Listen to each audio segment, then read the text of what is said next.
यीशु ने कहा, तुम्हारा मन व्याकुल ना हो, परमेश्वर पर विश्वास रखो और मुझ पर भी विश्वास रखो। मेरे पिता के घर में बहुत से रहने का स्थान है। यदि ना होता तो मैं तुमसे कह देता, क्योंकि मैं तुम्हारे लिए जगह तैयार करने को जाता हूँ।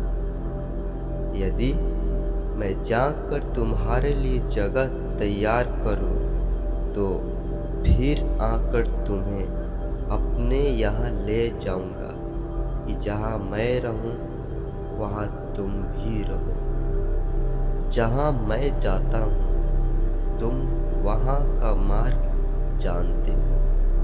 थोमा ने यीशु से कहा, ये प्रभु, हम नहीं जानते कि तू कहाँ जा रहा है, तो मार्ग कैसे जाने?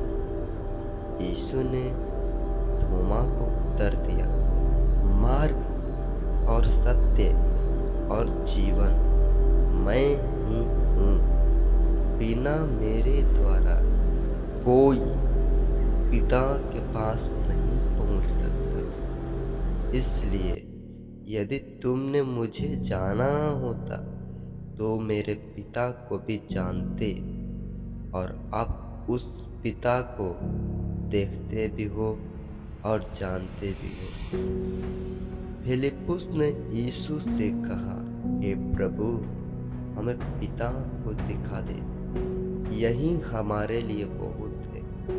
यीशु ने फिलिप्पुस को उत्तर दिया, हे फिलिप्पुस, मैं इतने दिन तक तुम्हारे साथ हूँ और क्या तुमने मुझे नहीं जानते?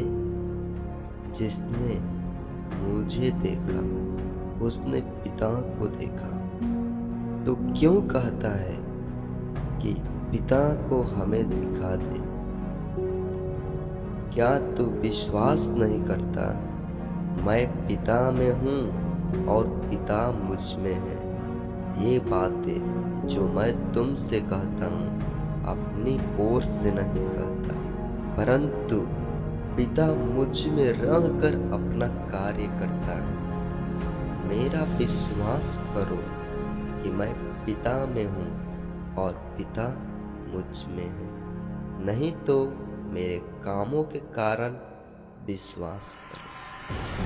मैं तुमसे सच सच कहता हूँ कि जो मुझ पर विश्वास रखता है, ये काम जो मैं करता हूँ वह भी करेगा।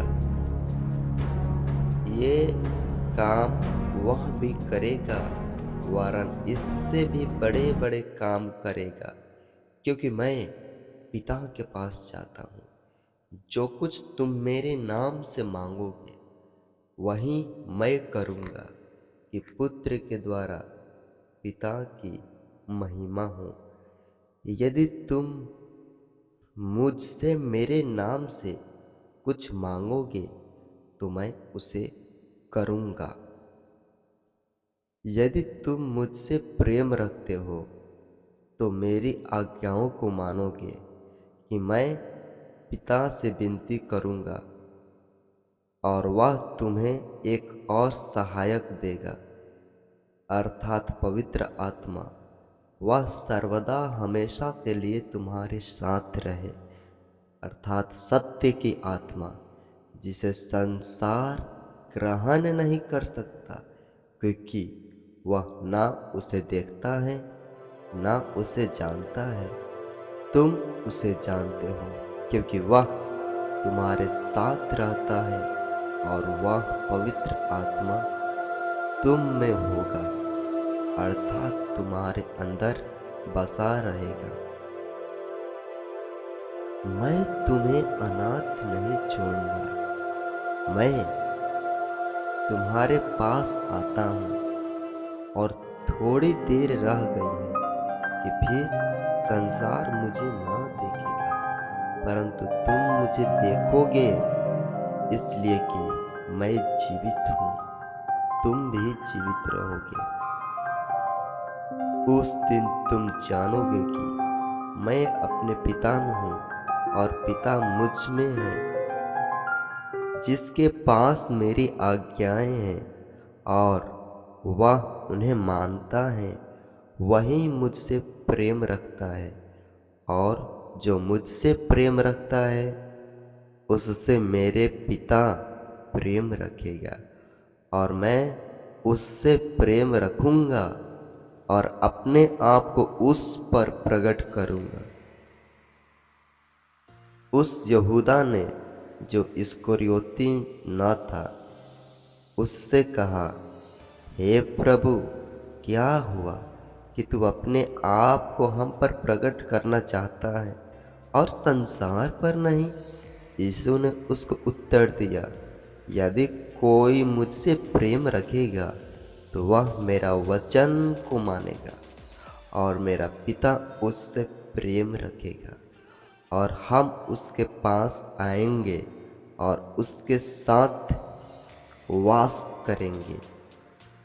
जो मुझसे प्रेम नहीं रखता वह मेरे वचन नहीं मानता, और जो वचन तुम सुनते हो वह मेरा वचन नहीं, परंतु मेरा पिता का है जिसने मुझे भेजा। ये बातें मैं तुम्हारे साथ रहते हुए कहा, परंतु सहायक अर्थात पवित्र आत्मा, जिसे पिता मेरे नाम से भेजेगा, वह तुम्हें सब बातें बताएगा और सिखाएगा, और जो कुछ मैंने तुमसे कहा वह सब तुम्हें स्मरण कराएगा।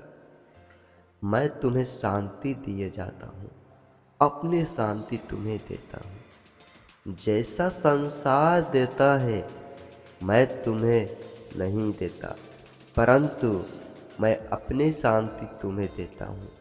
तुम्हारा मन व्याकुल ना हो और कभी ना डरो। तुमने सुना होगा कि मैंने तुमसे कहा,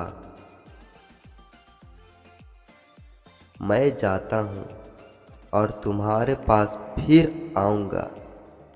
यदि तुम मुझसे प्रेम रखते हो तो इस बात से आनंदित होते हो कि मैं पिता के पास जाता हूँ, क्योंकि पिता मुझसे बड़ा है, और मैं अब इसके होने से पहले तुमसे कह दिया है कि जब वह हो जाए तो तुम विश्वास करो।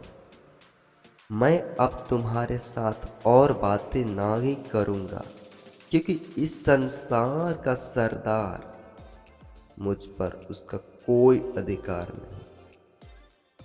परंतु यदि इसलिए होता है कि संसार जाने कि मैं पिता से प्रेम रखता हूँ, और जैसे पिता ने मुझे आज्ञा दी है वैसे ही मैं करता हूँ। उठो, यहाँ से चले जाओ। मसीह में प्रियो, इस वीडियो में इतना ही। सबको जय मसीह। परमेश्वर इस वचन सुने जाने पर और वचन पढ़े जाने पर आप सबों को बहुत बड़े से बड़ी आशीष दे, और यह वीडियो और मसीह भाई बहनों तक शेयर करें ताकि वे भी इस वीडियो के द्वारा अपने जीवन में आशीष पाए। और यदि वीडियो अच्छा लगा तो ज़रूर वीडियो को लाइक करें और सब्सक्राइब करें, और कमेंट सेक्शन में अपनी समस्या को बताएं ताकि हम मिलकर आपके लिए उपवास प्रार्थना में संगति में याद कर सकें। सबको जय मसीह।